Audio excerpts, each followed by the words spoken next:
I wonder just how big a hit to the confidence a defeat like that will be, and how, as captain, do you ensure it isn't?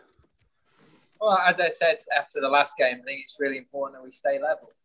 We don't get too far above our station when we win, and we don't see it as doom and gloom when we have tough weeks like we have this time round.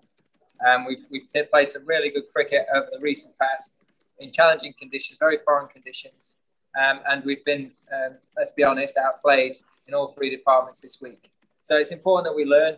We take it as a bit of an education. We look at how they've gone about things on a surface that has spun a huge amount, probably bounced more than we'd anticipate as well. But take that forward. Take it as a learning, and make sure that we're better for it next time we do experience conditions that are similar. Yeah, on the pitch, what did you make of it? Some people saying it wasn't fit for Test cricket. I'd say it was a challenging wicket. And I do think that the toss was an important one to win, but it wouldn't have guaranteed us to win the game either. The fact is that India have showed that you can score runs on it, and found a way of managing a very tricky service. So for us, I think we've got to learn from that. We've got to take bits from it, add it to our own games, and come back better for it as well. They're very different to what a lot of our guys will have experienced before. But as long as we learn from it, then we'll be a better side in the future. It might not be that when we come to bat on day 2 of a game that it spins as much as it did this time round, or performs how it did this time round, but it might be days 3, 4, 5 where it becomes a little bit more challenging. And now we've got that in the bank. Hopefully guys will be able to take that forward and be better for it. You chose not to play Dom Bess. Any regrets in hindsight with that decision? No, I think we made that decision, and you can look at a number of things. When you lose, selection's one of the easy things to blame. I look at the side that we did select, and the players that are out there. There's certainly the talent there to go and back up what was a very fine performance in the first game. So I'd say Dom will benefit from taking a little bit of time out of it, working on a few things, and I think he'll be coming back a better player when his opportunity arises. But I think that's an easy excuse to make. And we've got a very talented squad of players, and there was a very talented side that came into this game. And finally, from me, how's Ben Stokes, and also how is Crawley doing? Yeah, Ben's fine. He's fit to play. It was more of a tactical decision that he didn't bowl throughout this Test matches, more than the 2 overs that he did. You look at the Test match as a whole, there was a minimal amount of seam bowled in the whole game because of the wicket that we were dealing with. So Ben will be fine. Zach is improving all the time. He's been batting quite a lot this week and seems to be getting better and better. So that's great signs for him and for us moving forward. Thank you. Cheers. Simon Mann now, please, BBC.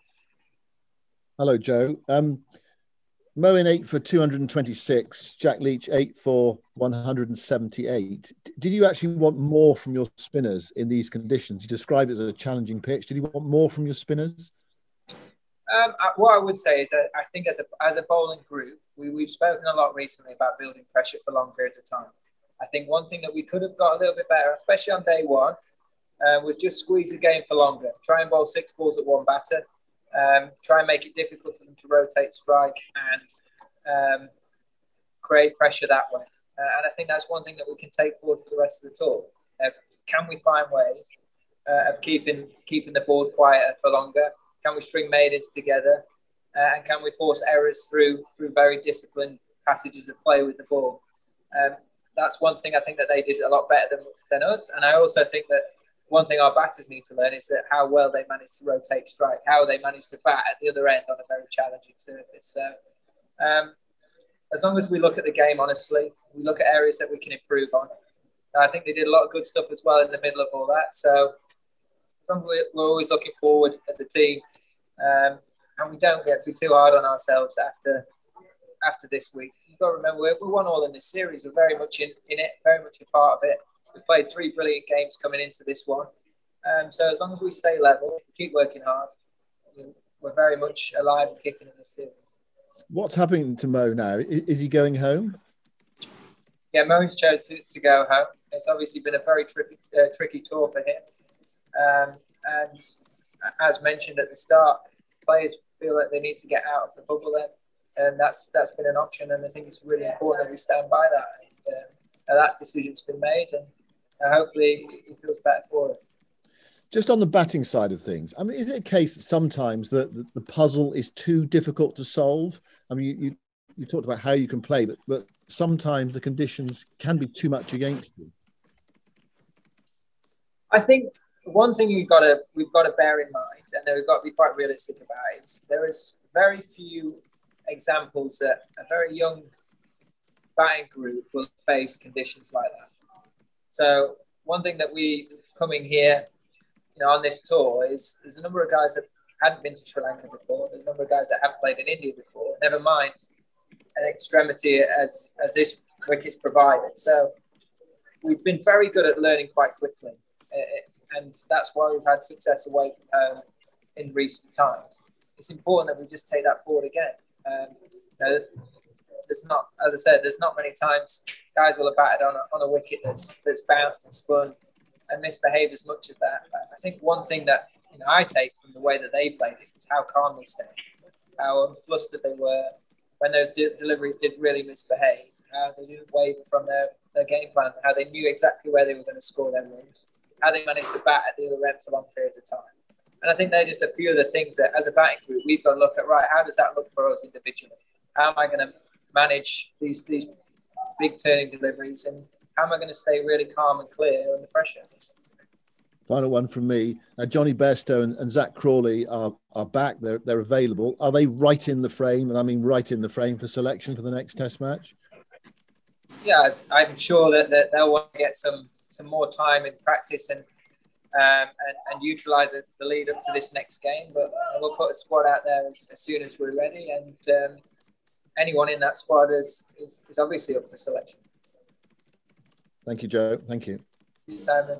Venkat, it's just one question, please, Venkat. Thank you. Yes.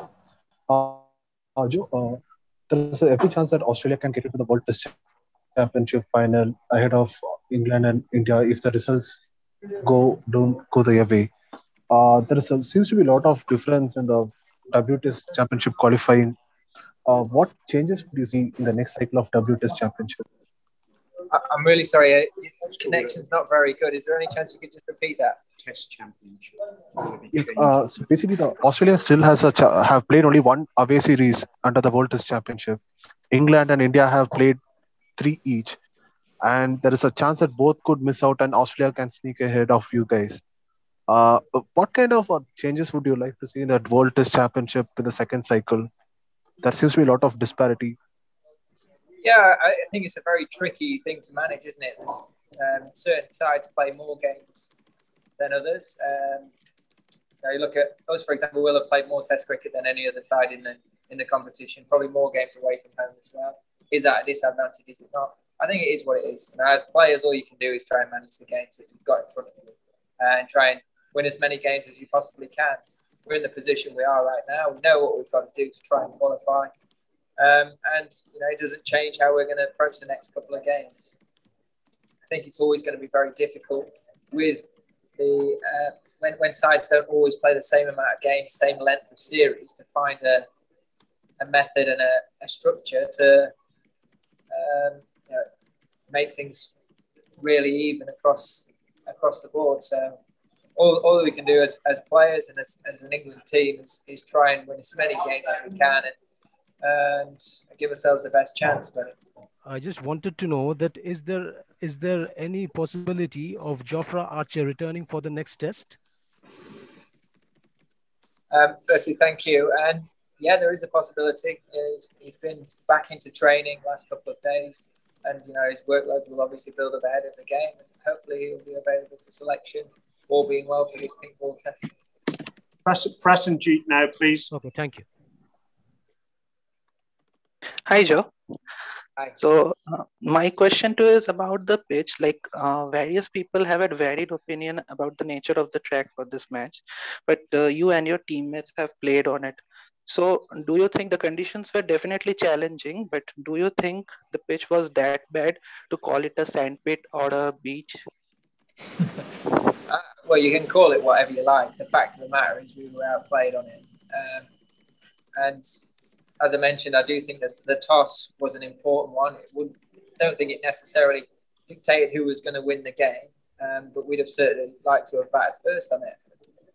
The thing that stands out is that India made the most of that opportunity, and we didn't perform well enough in that first innings. We didn't get close enough to them and apply enough pressure in that respect. And if we'd have been closer to them when we took that cluster of wickets in the second innings early on, it might have changed the momentum of the game.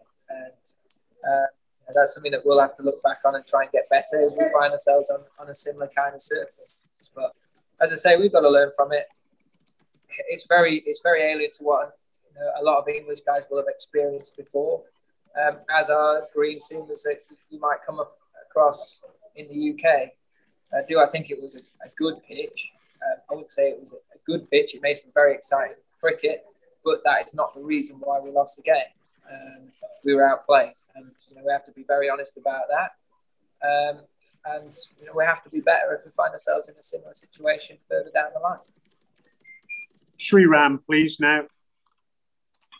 Yeah, Indian fans have been wowed by the best wicketkeeper in the world, Ben Stokes. And he batted really well in the first innings as well, Ben Stokes. So even if he hits 100 or 2 in the next 2 games, after this series, would you still play George Butler purely as a keeper batsman? Is there no chance of you, playing Ben Stokes for the sake of the wicket-keeping art, for the sake of pleasure as a keeper? I think I agree with you completely. I thought Ben had a very good game. I thought he batted beautifully in the first innings. He was very calm, composed, in control. Knew how he wanted to score his runs, and it was a masterclass on a very tricky wicket. Normally, if it's tricky for batting in spinning conditions, it's certainly going to be tricky for the keeper. And I thought he was excellent. He really was world class. Showed everyone what he's capable of, and I think that's a decision to make further down the line. That's a decision that will come at the end of the series. But we're very blessed with some very talented players in our squad. Joss has been right at the top of his game in the recent past, and Ben's obviously shown what he can do as well. So it's a very exciting place to be. 4 more questions now. Will McPherson, Dean Wilson, Ali Martin, and Richard Gibson. Thank you. Will? Hi, Joe. Just going back to Moeen, you said there that he's chosen to go home. Does that mean that you have asked him to stay, that you sort of tried to change the plan and he's rejected that? And just secondly, is anyone else going home with him? From the squad, I think Moeen's the only one that's going home. With Moeen, it wasn't more of asking if he wanted to stay. It was a decision that he'd chosen. Of course, you want as many of your players available for as long as possible, but you also want them to be very comfortable here. And for Mo, he obviously feels he wants to be at home with his family, and completely respect that and understand that. If you look at his tour, it's been a really difficult one for him, having to deal with COVID, being in his room for such long periods of time. And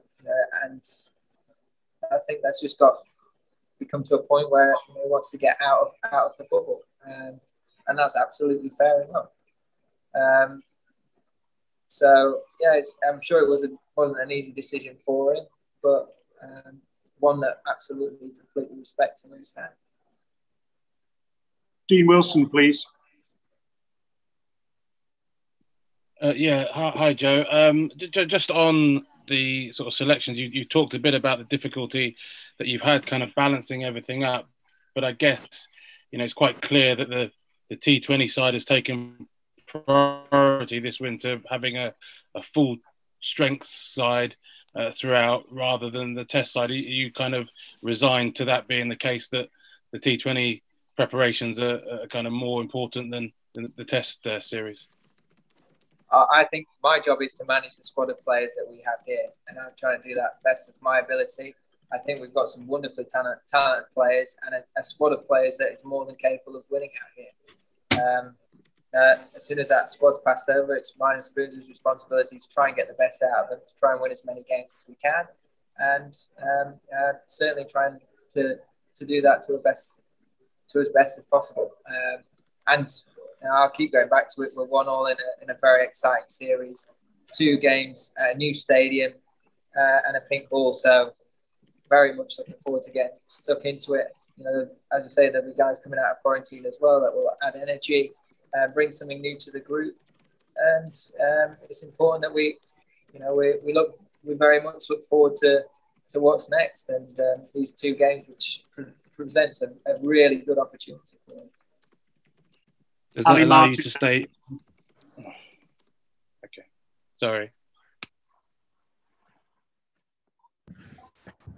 Hi, Joe. I'm just wondering, do you feel that that's possibly Mo and Ali's last Test match for England? And also, by extension, does that mean that Josh Butler, Johnny Bairstow, Mark Wood, etc., they all have the option to stay on tour, but they similarly chose not to be here at the moment? Well, obviously, a couple of them are back. I don't think it's as straightforward as that. I think there's a lot of things that come into it. I think it's a very difficult thing to put onto one individual. And I'm sure there was different conversations that happened with different players. Everyone's in slightly different positions in different squads, etc. So I'm not privy to those conversations, those individual conversations. So I've sort of lost what the question initially. Well, I whether it was Mo in last Test match. Say again. Oh, was it Mo? Why would it be Mo's last Test match? I thought he actually got better as the game went on and showed everyone that he's got the skills to perform at this level. So it means that he's obviously not going to take further part out here, but I don't see why that closes the door on him entirely. Thanks. Last up, Richard Gibson, please.